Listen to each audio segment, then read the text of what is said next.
klabu ya Yanga imebakiza miaka 9 pekee kuingia kwenye rekodi walizonazo wakina Al Ahly Nation na baadhi ya vilabu vingine barani Afrika. Kwa kuwa ni miaka 9 ya aina gani hiyo? Mimi na Aloisi Zagara tuna taarifa kwa kina, lakini kabla ya kujuza taarifa hiyo ya mitaa Twiga na Jangwani ambayo ni miaka 9 pekee, ni kujuza tu kunako bana mabingwa hawa si wengine ni Java Air Solution. Hao ni mabingwa kusafirisha mizigo kutoka China, Guangzhou mpaka ardhi ya Tanzania. Na kwa sasa nchini China bana ni wakati wa likizo, naweza kusema kwao ni msimu wa sikukuu. Wao kwa sasa wana ofa zao maalum ambazo Jaba Air Solution wamekuja nazo. Hebu wasiliana nao na namba ziko hapo chini, anazipitisha Mr. Pako ili uweze kujua ni ofa. Sisi hatujaambiwa, hakikisha unawasiliana nao ili uweze kujua ni ofa gani hizo wanazitoa kwa sasa katika msimu huu wa sikukuu huko nchini China. Lakini kwetu huko bado bana sio wakati wa sikukuu. Aloisi Sagara, tuanzie hapo bana katika mitaa ya Twiga na Jangwani, Young Africans.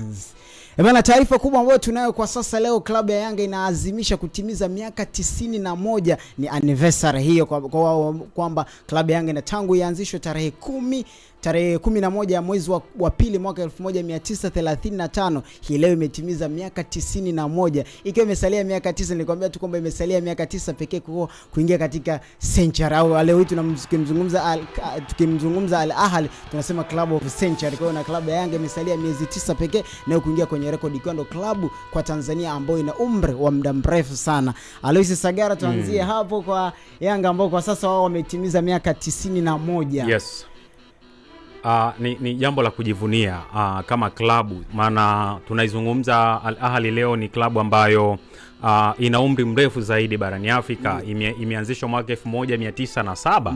Sasa hizo wana miaka 100 na ushehe. Kwa hiyo sio jambo dogo. Yanga pia anaelekea huko, umesema bado miaka 9 pekee waweze kufikia miaka 100 kwa maana ya century. Kwa Yanga pia itaanza kuitwa klabu ya century. Kwa hiyo ni jambo la kujivunia. Kwenye kujivunia huko kuna mengi mazuri, kuna mengi ya kuhuzunisha na mabaya pia ambayo wameyapitia kama klabu, lakini mara nyingi nyakati nyingi zimekuwa ni njema zaidi kutokana na klabu yenyewe. Maana tunaizungumzia hii Yanga ndio klabu tajika zaidi nchini Tanzania kwa maana ya mafanikio yake, kwamba ukitaja jina la Yanga litajitangaza kwa mafanikio ambayo wameyapata ndani hapa nchini Tanzania. Ukija kimataifa bado wanaendelea kujitafuta, wanaijenga timu yao ili iweze kuleta upinzani mkubwa sana kwa hao majanti wengine ambao wanalitesa na kulitawala soka la barani Afrika. Lakini kwa hapa Tanzania nadhani Yanga ni miongoni mwa vilabu, au niseme ndio klabu ambayo ina mafanikio mengi zaidi kuliko klabu nyingine yoyote ile. Kwa hiyo miaka 91 ya Yanga ni miaka ya wanachama, mashabiki kujivunia. Sio jambo dogo, ni jambo ambalo hata Azam leo hii anatamani aifikishe hiyo miaka. Ni miaka ambayo Singida Black Stars wanatamani kuifikisha. Ni miaka ambayo hata mnyama pia anatamani kuifikisha. Yes, kwa sababu Simba ameanzishwa 1936, Yanga 35. Kwa hiyo kitazama ni gap la mwaka mmoja tu. Yes, kwa hiyo hata mnyama mwenyewe kuifikisha 91 ni swala la muda tu. Yes, kuifikisha hiyo miaka. Tunamzungumzia Yanga ambaye leo tarehe 11 ya mwezi wa pili mwaka 2026, lakini ikiwa imeanzishwa mwaka 1935, ambaye kwa sasa anatimiza miaka yake 91. Kwenye miaka 91 hiyo kumekuwa na mambo mengi. Tuitazame kwanza klabu kwa ufupi katika miaka 91 imekuwa na mafanikio gani kubwa kuliko imeweza kulitawala soka la hapa nyumbani. Kwa sababu leo ukimzungumza Yanga hana mpinzani nyumbani. Kwa nini hana mpinzani? Kutokana na kumiliki vikombe vingi. Hii leo tunavyozungumza Yanga na vikombe 31. Kwenye vikombe 31 kuna hivi ambavyo amechukua back to back, lakini na hapo nazungumzia ligi kuu peke yake. Ligi kuu peke yake ndio hapo tunaanza kuizungumzia ligi kuu ambayo imeenda kuwa na mabadiliko tofauti. Kuna wakati ilikuwa ni Vodacom Premium League ya kwanza hapa nyumbani, ikaja kuna wakati tulicheza pasina mdhamini, ilikuwa inadhaminiwa na serikali kama unakumbuka, na sasa tuna mdhamini mkuu ambaye ni NBC. Kwa ina maana ukiyakusanya yote kwa ujumla na mengineo kuanzia mwaka 1995, 71, mwaka 1900, hiyo miaka yote ambao tunaizungumza wenda na wadhamini mbalimbali, mpaka sasa tunavyozungumza Yanga ameyachukua makombe hapa nyumbani, makombe 31. Na tunavyozungumza kingine kwenye mafanikio yake alionao makubwa Yanga bana, ilikuwa klabu ya kwanza bana kumiliki kiwanja cha mazoezi. Leo wengine tunazungumza Simba naye tayari na kiwanja chake kile cha Mo Arena kule Bunju. Ndio Yanga sasa ndo alikuwa mtu wa kwanza kumiliki kiwanja chake ambacho ni Kaunda Stadium, ambacho mpaka sasa bado wanacho cha mazoezi. Na hiyo ilikuwa ni mwaka 1973. Ndio miaka mingine hapo, na ukianza kuhesabu miaka mingine mingi imepita. Aloysius Sagara, mafanikio mengine ya Yanga mimi yapo mengi ambayo tunayo. Mimi ya kwangu ambayo nimezungumza machache hayo wengi. Yes, umezungumza icon kwamba ubingwa wa ligi kuu Tanzania bara ndio unaitambulisha klabu ya Yanga kwa ukubwa wake. Lakini pia kumiliki uwanja wa kwanza wa mazoezi mwaka 1973 uwanja wa Kaunda ambao hivi sasa kuna project kubwa iko pale inaendelea na mchakato wake ushafikia pazuri kwa ajili ya kujenga sasa uwanja wa klabu ya Yanga ambao utakuwa na uwezo wa kuchukua watazamaji 25,000 hadi 35,000. Kwa hiyo ni jambo kubwa. Sasa jambo jingine la kihistoria zaidi ndani ya Yanga kwamba Yanga ndio ilikuwa klabu ya kwanza kuuza mchezaji nje barani Ulaya. Na alikuwa ni Sande Ramadhani Manara. Wengi wanamuita jina la kompyuta. Alitoka Yanga akaenda Uholanzi bwana kuitumikia klabu ya Ekers, kwa akafika kule akawa ni nyota wa kimataifa kutokea nchini Tanzania. Kwa hiyo Yanga ndio ileka rekodi kuwa klabu ya kwanza kufanya hivyo. Lakini jambo jingine ambalo nalikumbuka ndani ya Yanga ni kuhusiana na wachezaji 14 wale ambao alishawahi kufukuzwa ndani ya timu. Ilikuwa ni mwaka 1975 kwamba walifanya vitu ambavyo ndivyo sivyo. Klabu ikashindwa kuwavumilia, wakasema nyie tunawaondosha wachezaji 14 wakatolewa ndani ya Yanga. Yes, wakatolewa, baadaye 7 wakawa wamesamehewa, wakarudishwa ndani ya kundi, lakini wengine 7 walifanyaje? Waliondoka moja kwa moja. Jambo jingine la Yanga kujivunia kwa miaka yao hiyo, unazungumzia rekodi ya ufungaji bora kwamba Yanga rekodi yake ya Hussein Machinga.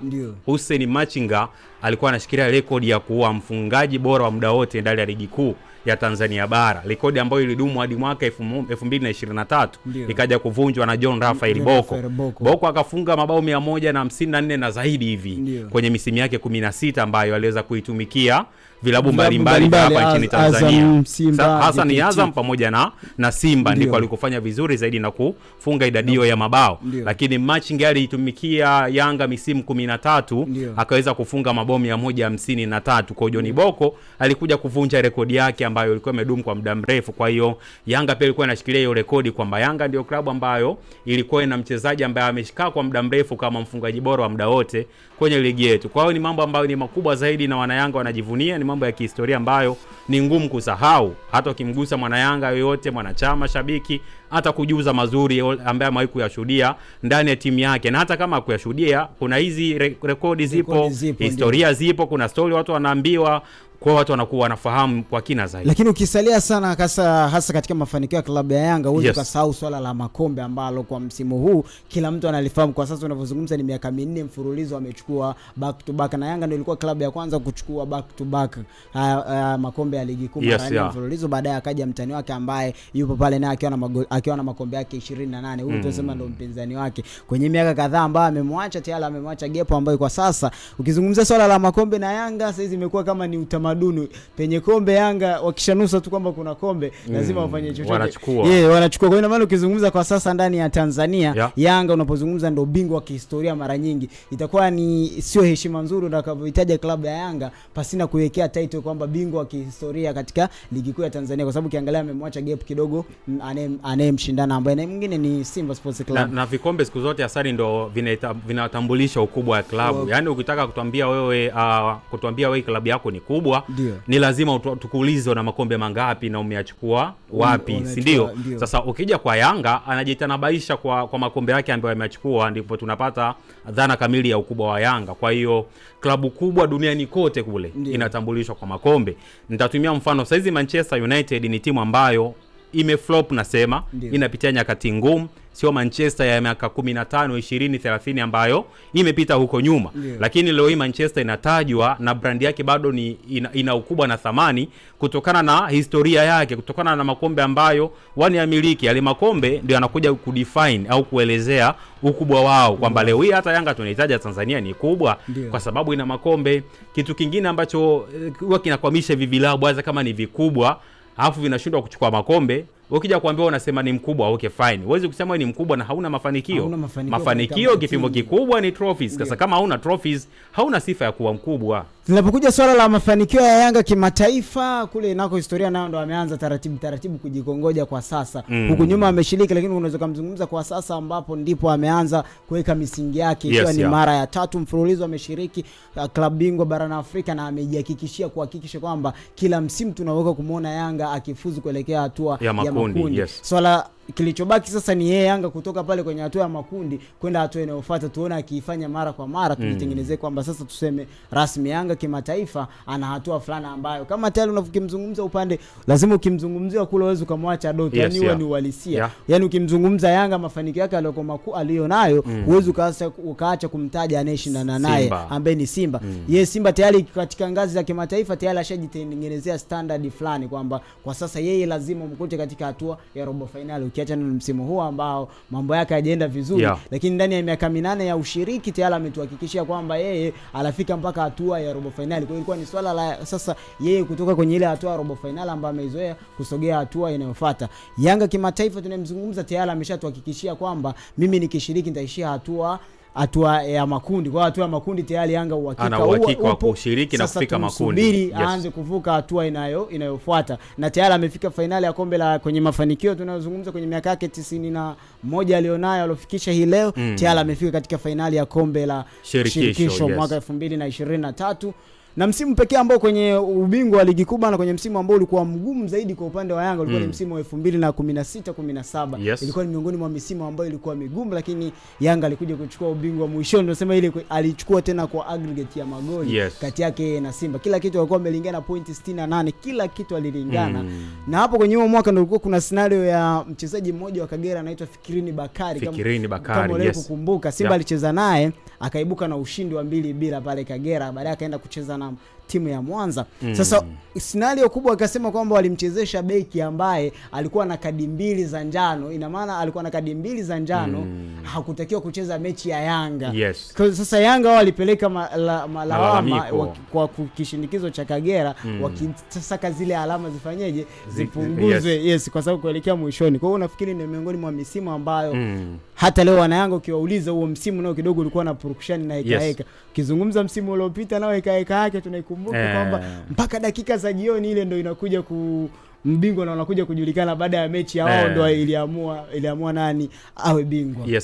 Umegusia Yanga kimataifa. Yanga kimataifa ndo anaianza safari, yani ndo inatafuta kuwa miongoni mwa vilabu vikubwa barani Afrika. Tumesema klabu inapimwa, ukubwa wake unapimwa kwa makombe, kwa maana ya trophies. Ukija kwenye ngazi ya vilabu kimataifa kwa maana ya shirikisho pamoja na klabu bingwa, bado Yanga hajafanikiwa kupata mafanikio hayo makubwa, japo kafanikiwa ila kwa uchache wake. Kwa mfano 2023 alifika finali ya kombe la shirikisho, ila ukija huko kimataifa hajawahi kufika nusu, hajawahi kufika hata finali, si ndio? Sasa bado anatafuta ukubwa, na ukubwa unaotafutwa na Yanga kimataifa.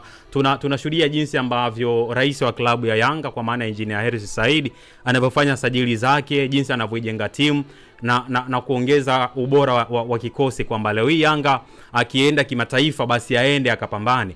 Tumeona miaka hivi karibuni au baada ya kuingia Engineer Hersi madarakani, kuna sajili kubwa sana ambazo zilifanyika. Zipo ambazo zilikuja kufanya vizuri zaidi na zikailipa Yanga, tunaweza kusema hivyo, na zipo sajili ambazo zilifeli, japo ambazo zilifaulu ni kwa asilimia kubwa zaidi. Leo unamzungumzia Fiston Mayele, unamzungumzia Djigui Diarra, unamzungumzia Mkoko Tonombe, unamzungumzia Juma Shaban, unamzungumzia Yannick Bangala, unamzungumzia Twisila Kisinda, unamzungumzia Haruna Niyonzima alirudishwa baada ya Engineer Hersi kuja madarakani, unamzungumzia alikuwa ni beki mmoja pia Jonsi Lomalisa. Kwa wachezaji ni wengi sana ambao tangia Engineer ameingia madarakani ameweza kuwasajili, hasa wa kutoka nje ambao walikuwa na profile kubwa na wamekuja ndani ya Yanga wakawa ni msaada mkubwa, na hata hivi sasa bado anaendelea kufanya hivyo. Ukitaja Yanga saizi kuna kina Alan Okello, kuna Pakome, kuna Maxim Pianzengeli, kuna Prince Dube, kuna Juki Abuya, kuna Damaro Kamala,